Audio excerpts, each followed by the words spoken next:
Alright, this video recently came out. It's been a couple of days now, I believe.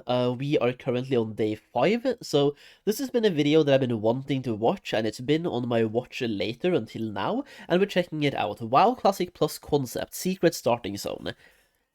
Yo, I'm anything Classic Plus, I'm here, okay? What's up, guys? Welcome to this video where I'm going over... And especially anything Classic Plus that isn't just talking about MMO champion leaks, you know? I want some real Classic Plus content. Just feed my addiction, okay? Give me the classic... my daily dose of Classic Plus copium. Copium, hopium, you name it. Just give it to me.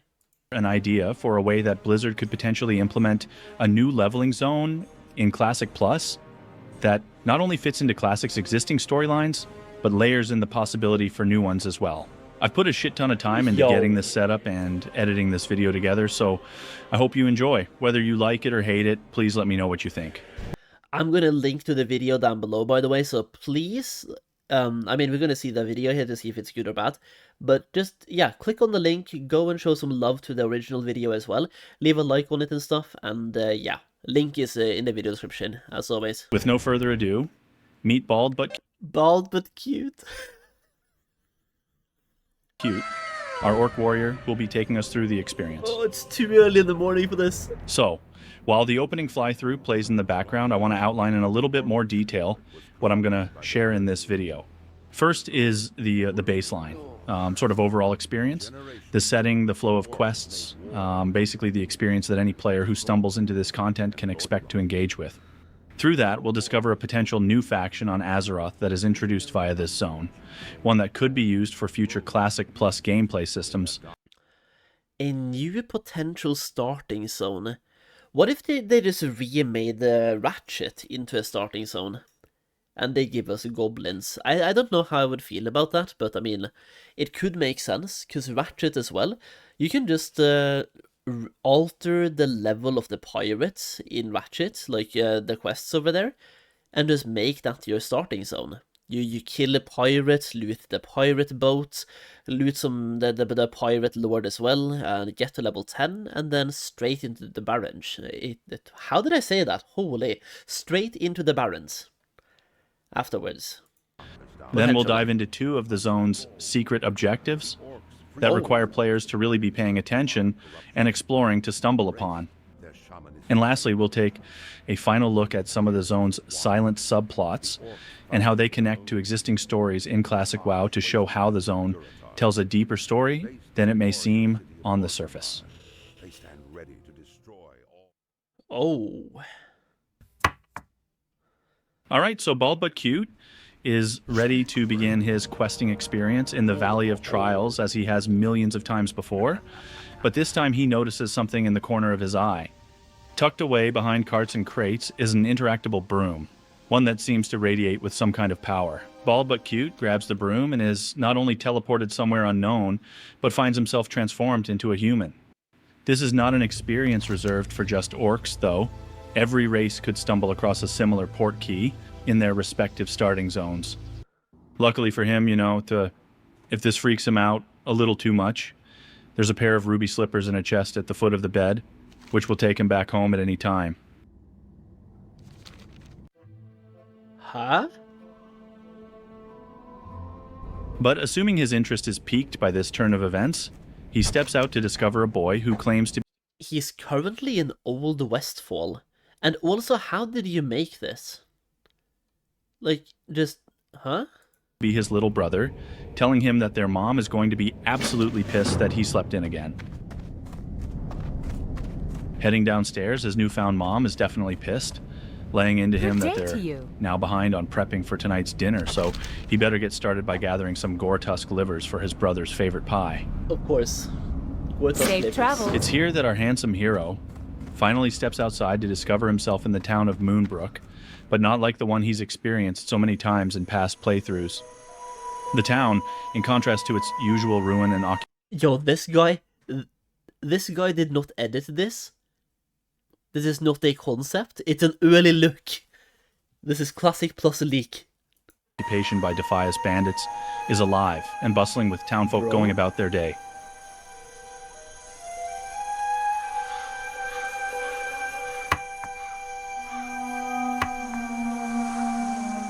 The sheriff in the town square has a favor to ask of you. Greetings. If you were already planning to head out into the fields, would you mind checking on Farmer Demont? He was in town earlier complaining about some invasion on his land, and it's got folks around town anxious. Stop by and see what's going on. I may have just noticed something that might trigger someone. They might, depending on who you are. Like, if this was a friend of mine who made this, he would get so mad at me pointing this out. Let me just make sure that you can see this right. Yeah, quest objectives. Check on the farmer quest at his farm west of Moonbrook. His name is Farmer Demont. I'm sorry.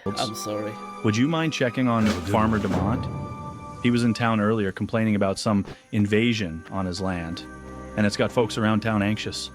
Stop by and see what's going on. Ooh, yo, this So looks you so head out good. west of town, and just like the heroes of legend, start absolutely going to town on some boars. Oh man.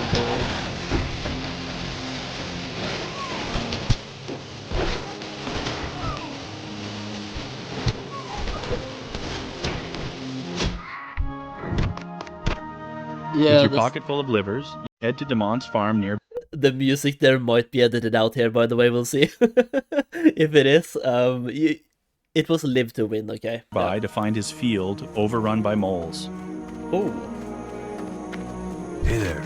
He begs you to help him out, dealing with his mole problem, as his back just isn't what it used to be and the little critters just scamper away from him. Without even taking a second to mull it over, you get to work bashing some tiny skulls.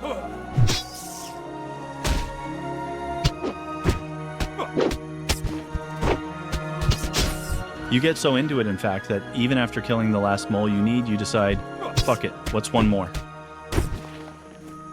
Finally awakening from your blind rage, you head back to the farmer, who thanks you and sends you back to town to tell the sheriff it was a false alarm. No actual invasion.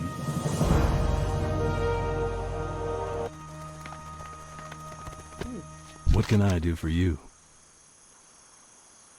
The sheriff thanks you for helping him out and asks your help in another task, thinning out the growing population of coyotes in the hills above town.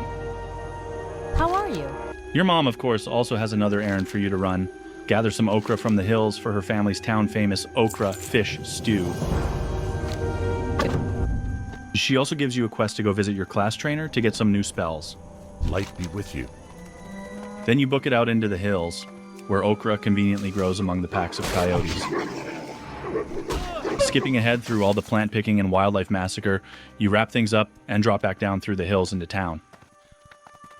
The sheriff literally applauds at your return, totally taking your word for it that you actually killed any coyotes.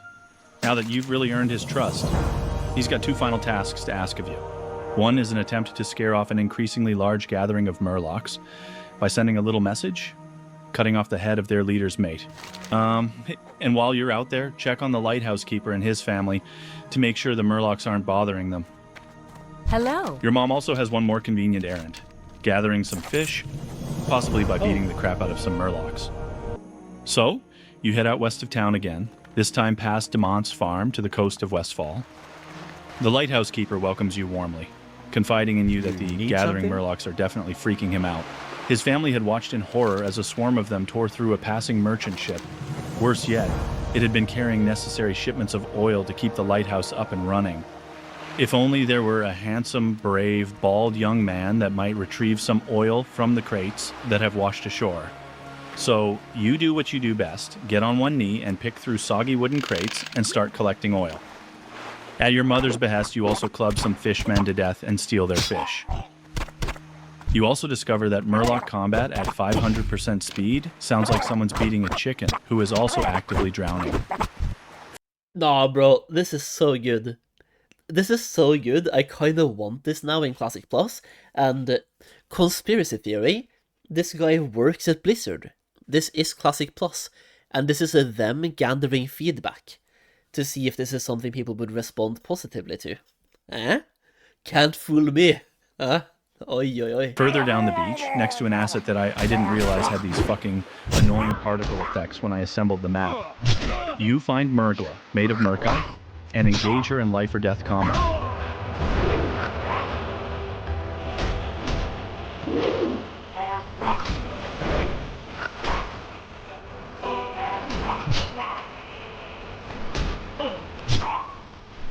Come on. Got him.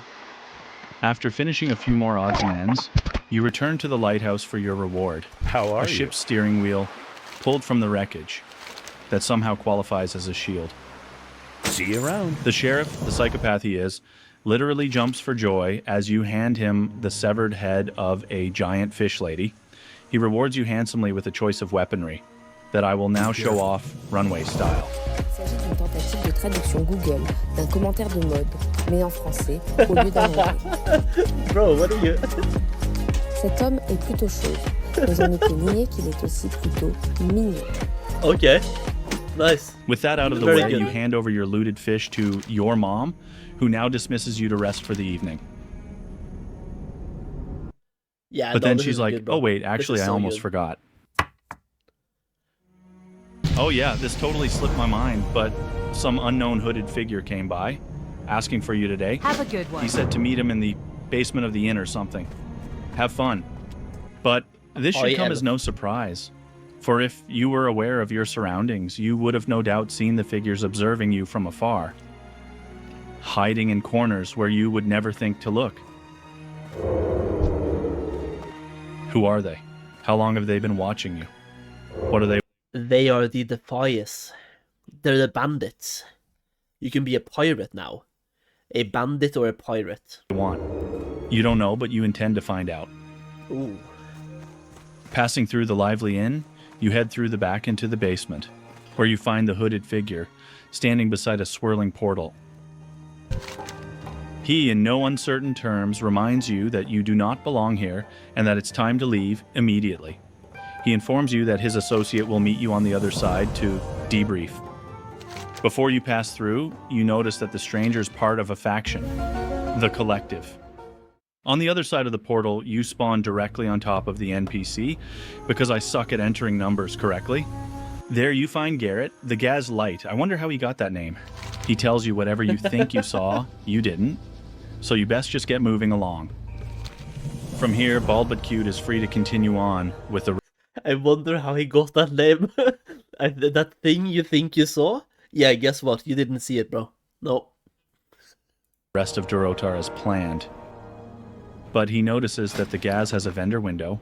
Inside, he sees rewards which require certain items to purchase. What might those be? Oh.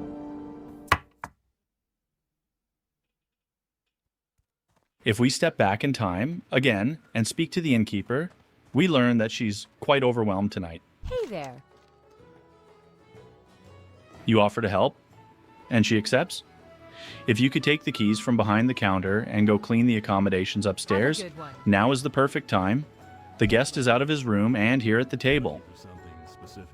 You grab the keys and head upstairs. I couldn't find a better door, so bear with me on the absolutely nasty cell door that this inn has for their room. Nice. You step inside to see things in a clean condition, but noticing a few big chests, one of which sits partially open on the bed. And they leave. You lift the lid to find the chest full of bright red bandanas. A note sits atop the pile reading, "Distribute with discretion. Signed, VC." You pocket one of the bandanas and leave quickly before anyone catches you, securing one of the items that Gaz was seeking. Over in the town schoolhouse, observant adventurers might stumble across a dusty tome laying open in a corner near the podium. Blowing off the dust, it looks to be a translation guide for Murloc speak. If only you could find a Murloc that was interested in having a chat, instead of just ripping your eyes out of your head. Keen on pursuing this goal, you head back out to the coast and notice a small island not too far out that could be worth investigating. Lo and behold, you find yourself face to face with a juvenile Murloc Cookie who is both surprised and overjoyed that you're able to communicate with him. He confides in you that he dreams of one day being the best chef in all the seas, but there's one problem. He doesn't know any recipes. Maybe you know of some human recipes that he could follow to start his culinary training arc. Looking for something specific? How are you? Back in town, you speak with a general supplies vendor who happens to be selling a cookbook containing all of Safe Westfall's best recipes. Dude, I love this. I'm just gonna say, so far, this is so good. Really, really good. I love the secret objectives here as well. And it's Cookie. Like, how can you not love Cookie? And it's like pre-Deadmines Cookie as well. This is when he's trying to become a chef. Aspiring chef, level 1 Cookie. It's baby Cookie. Cookie is brought to tears by your gift, feeling he is on the path to realizing his dream. As a reward, he hands you a damp piece of paper. It's his one and only recipe that he has ever come up with himself. Oh. Taking these 2 items back to the Gaz, he is willing to exchange them for things you can actually use.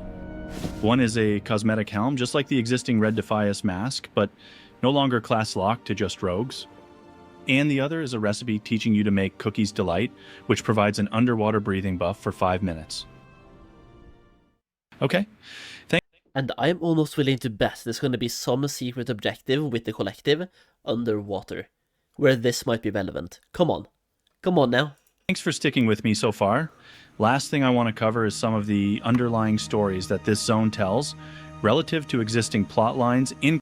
It also kind of gives you an early look at Munbrook and Westfall and how everything could have been before the invasion of the Defias.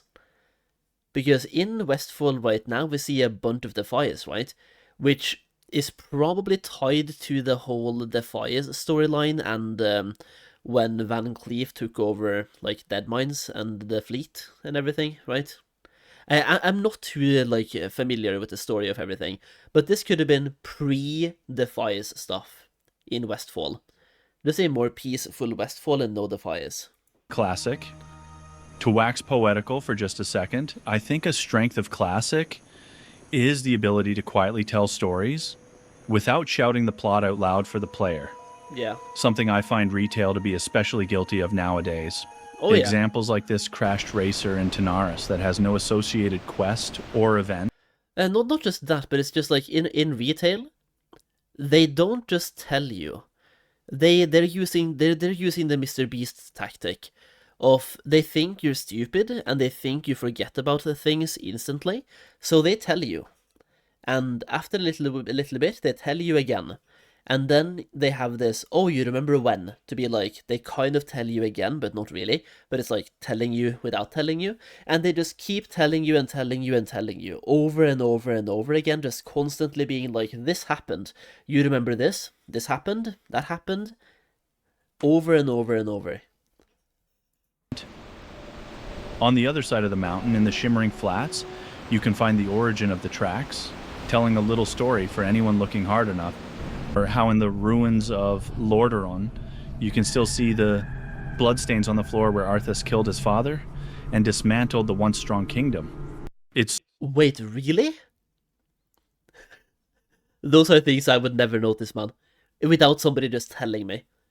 I kind of just want to go there now and see those things for myself, man, in the game.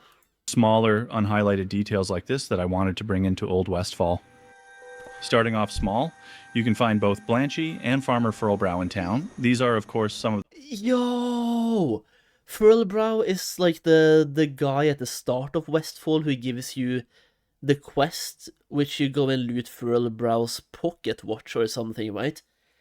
And then Old Blanchy, who is not old right now. The first quest givers you find when coming to Westfall. Yeah. True to lore, you can also find Stalvin Mistmantle, current headmaster of the Moonbrook Schoolhouse, but future child murderer and legend of Duskwood. Yo. Next, if you were to explore a bit more by the coast, you'd come across a mining crew, led in part by Miner Johnson, who would eventually defect, or be forced to join, the Defias mining operation. Well met. The overseer of the gang is Foreman Thistlenettle, who players may know as one of the mindless undead trapped forever in the tunnels of the dead mines. Down below is a... Dude, this is so good. 10 out of 10, unironically. Holy. Give me this in Classic Plus, bro. bustling miners' union camp, resting after a day's work. Yo, if you're not already working at Blizzard, apply. Get a job there.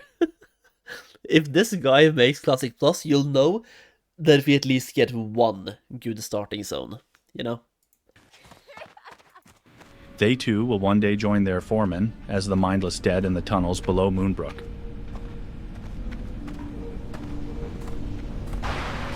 Stepping onto the beach, we can do some hypothesizing over the outcome of the sheriff's idea to quell the rising Murloc population. In Classic, the ghost of Captain Grayson tells us that he bore witness to Old Murkeye, leading a raid of the lighthouse, slaughtering the lighthouse keeper and his family, potentially as an act of revenge for the brutal death of his mate. Lastly, and most significant of all, the subtle hints that spell doom. Wait, yeah, because the Murloc he killed earlier wasn't the same one, right? For all the residents of Westfall.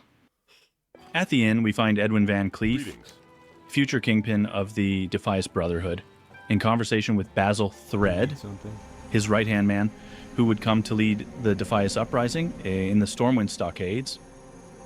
We also, of course, have Cookie, the renowned cook of the Defias crew. But off the beaten path, amidst the rolling hills of Westfall, explorers can find a group of exiled Stormwind stonemasons being recruited by Garrick Padfoot, who would come to lead the Defias incursion of Northshire Abbey. Yeah. A similar scene takes place elsewhere, this time helmed by Benny Blanco, head honcho of the Defias occupation of the Furlbrow farmstead. Up in the hills above town, you might stumble across a scary sight. A lone ogre, exiled by his clan, has taken up residence. This is none other than Roxor, who would find a new home as foreman of the Defias mining operation. Out at the lighthouse, players may have noticed a pirate ship anchored just off the coast, too far to see who's on board. But through some clever investigating, you find the lighthouse keeper's spyglass, which allows you to spot the ship's crew. You find none other than Mr. Smite, Sneed, and Captain Greenskin.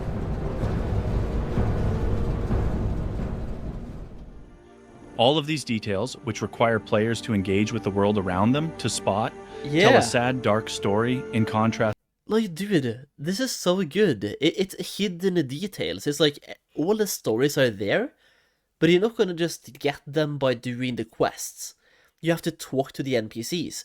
You have to, like, look at everything around you and just be observant. This is so nice. To the mundane main quest line of the zone. It's a story of a doomed town, surrounded on all sides by a gathering storm. About a peaceful, content way of life that is soon to be forever stolen from the citizens of Westfall. Yeah. Lives lost, families torn. Bro, as someone who's said this so many times, this is not the first time I say this, I've said it before, Westfall is one of my favorite zones. I would love this starting zone right here, just because it's Westfall. I love Westfall, I love everything that happened in Westfall, and I'm still so pissed at what Cataclysm did, and how they reshaped Westfall in retail. I hate the retail version of Westfall, it's so bad in comparison. Torn apart, due to conflicts that have nothing to do with them. About a place that was truly alive, now worthy of the namesake of the dungeon which lies below, dead. If you're still watching this video, thank you so much. To round this out, I want to walk through what I think some of the pros and cons of an experience like this might be in a world where we have Classic Plus. First pro is the introduction of a new faction. It opens a lot of doors without a lot of upfront answers. Who are they? What are their motives? How are they somehow able to travel through time? Yeah, dude, like, so far, he didn't even, like, bro, you can easily make a part 2 to this, and expand further on what the collective is, because so far, this has just been about the starting zone. It leaves a lot of room for fleshing out, and then the question is, let's just assume the collective is kind of a Defias Brotherhood, or even Blood Sail Buccaneers. It can be bandits and pirates, right, as a third faction collective. What if you get the option to join them, but you don't have to. So you can either go back to Old Westfall and then maybe teleport to Elwyn, Stormwind, and just play the game normally and be a human, or you can be a part of the collective.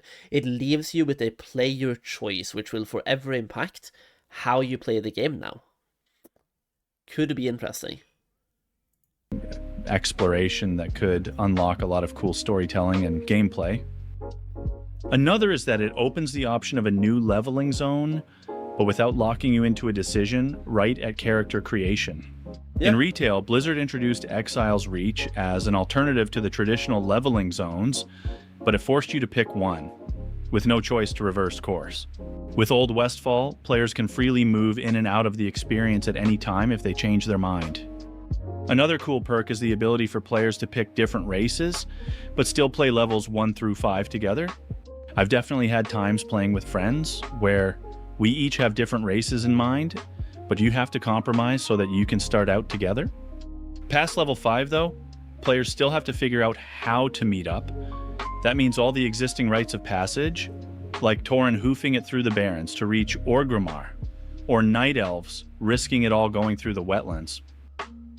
Another pro is the idea of the unique quest rewards from the zone being talking pieces back in the open world. Anyone who played back in vanilla remembers the experience of seeing someone walking around with a cool piece of gear and whispering them, asking, "Yo, where did you get that?" More recently, in Season of Discovery, players got to experience something similar at launch, seeing someone cast some crazy ability and reaching out to ask where they found that rune. Both the cosmetic Red Defias mask and many of the weapons from Old Westfall could be a similar thing, creating moments of organic connection for players who don't yet know about the secret leveling zone. The last pro is that the zone isn't inventing something new. Instead, it's exploring an existing storyline from a new lens. Across the board, I'm hoping that Blizzard uses the opportunity of Classic Plus to go deeper on the world that the original game developed, in addition to creating new stories, of course. There are big ones, like Mount Highjaw, or what's up with the Instance Portal and Stormwind. But I think equally as valuable are smaller stories, ones that develop the entire open world into something with more depth. And finally, I want to offer some critiques to my own ideas. Pretty much the entire concept is based on the assumption that players have experienced the game, namely current day Westfall and the Deadmines dungeon. This makes it pretty unfriendly and potentially extremely confusing to new players. Though I would counter my own critique by saying that new players probably wouldn't stumble into this secret zone. Another is one that I truly believe. One of Classic's strongest values is that it required you to make choices. Retail has become notoriously homogenous. Classes can pretty much all do everything, and faction or racial conflicts and differences are nowhere near as pivotal to the world as they once were. In Classic, if you want to be a shaman, you need to be Horde. If you want to be a paladin, you need to be Alliance. While not as impactful in terms of gameplay, I think the same idea rolls into race selection. When if you want to play an undead, you're making the choice to level in a spooky forest. And if you want to be a night elf, you're going to be questing. Yeah, this is why I've basically never leveled an undead in Classic WoW. I just don't like the atmosphere of Tirisful Glades.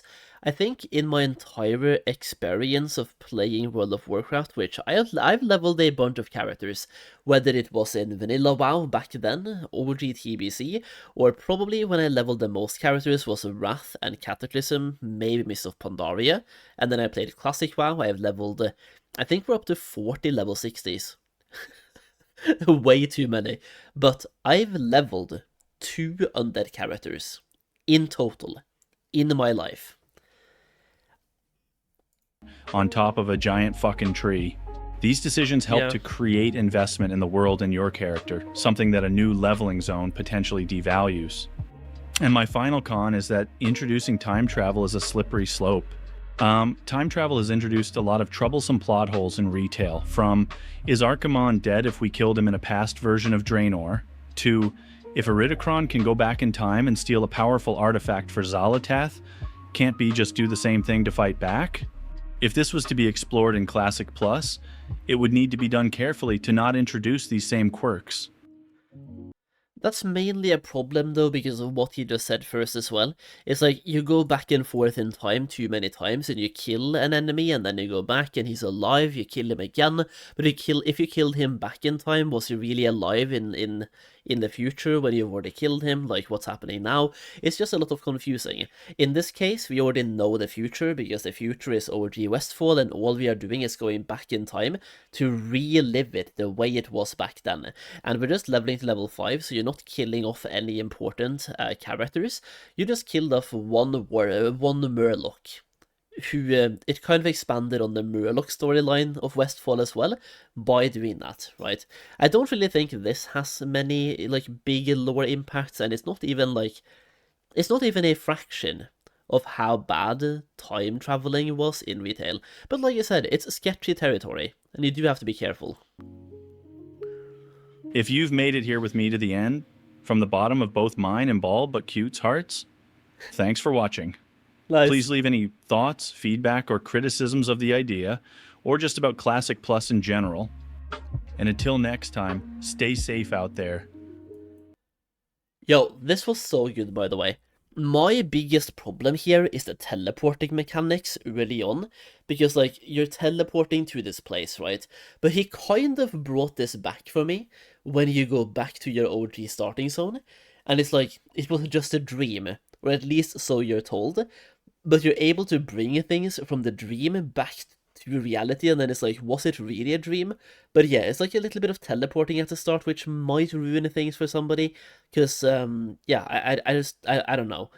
I feel like traveling is such a big thing in Classic, and the more teleporting there is, the like, yeah, it just does something. So that's probably my biggest criticism, the teleporting mechanic. I don't know though. Very good. I really like this. Like, if Classic Plus can have something like this, I'm just gonna be so happy. I was just sitting here admiring this idea. I was surprised. I was fully expecting one of two things. Either Ratchet, because that kind of makes sense. We already have some humans in Ratchet. It's Ratchet, right? Not Booty Bay, yeah, Ratchet. And it also has a boat to Booty Bay. But Ratchet, for example, goblins, faction neutral city, there are humans around, so you have both Horde and the Alliance and the goblins there. It's right next to the Barons, so it would kind of fit naturally well into things as well. So I was expecting either Ratchet and tying maybe Kultirans into the Ratchet starting zone, or I was expecting a high elf starting zone. Instead, I got something completely out of left field. I was surprised, but in a positive way. This was an amazing video.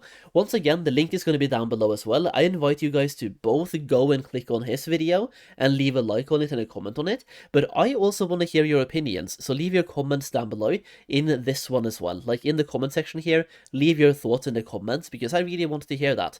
And if you enjoyed the video here, leave a like as well. I did yap slightly less here, but I was just like so surprised, and it was such a good video as well. I'm surprised if he doesn't work at Blizzard or something. It was just so good. Just such a passion project, because if this was edited and everything, this must have taken a bunch of time. Really good though. Very good idea. Either way, bye bye.